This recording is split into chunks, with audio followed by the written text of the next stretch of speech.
আসসালামু আলাইকুম, সবাই কেমন আছেন? প্রতিদিনকার মতো রান্না করতে চলে আসছি। তো আমার রান্নার ভিডিও দিতে অনেক ভালো লাগে। তো দেখতে পাচ্ছেন আমার হাতে বেগুন। এই বেগুনগুলা কি হবে দেখতেই পাচ্ছেন। এই বেগুনগুলা হবে ভাজা। এই বেগুন ভাজাটা আমি অনেক পছন্দ করি, আমার বাচ্চাও পছন্দ করবে। তো সঙ্গেই থাকুন। তো বেগুনে হলুদটা মাখানো হয়েছে, এটা কিছুক্ষণ রেখে দেব, তারপরে ভাজবো। রান্না করার এই টাইমটা আমার প্রচন্ড ক্ষুধা পায়। তো দুইটা আপেল নিয়েছি, দুইটা আপেল আমার দুই রাজপুত্রকে দিব। নাও বাবা নাও, ছোটটাকে দিলাম, বড়টাকে আলিফ এখন আসো, এটা আমার বড় রাজপুত্রকে দিলাম। তো রান্না করতে অনেকটা সময় লাগবে, আমারও প্রচুর ক্ষুধা লেগে গেছে। আমার হাতে দেখতে পাচ্ছেন একটা বক্স ডিব্বা, এটার ভিতরে অনেক কিছু খাওয়ার আমি রাখি। মাঝে মধ্যে যখন আমার ক্ষুধা লাগে তখন আমি খাই। এগুলা কে চিনেন?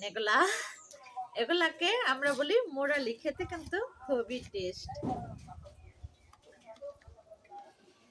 অনেক আইটেম আছে, আমি হয়তো দেখাতে পারবো না সবগুলো, নয়তো আমাকে খুলতে হবে। এই হচ্ছে ঝুরি ভাজা, তারপরে একটু চেষ্টা করি আপনাদের দেখাতে।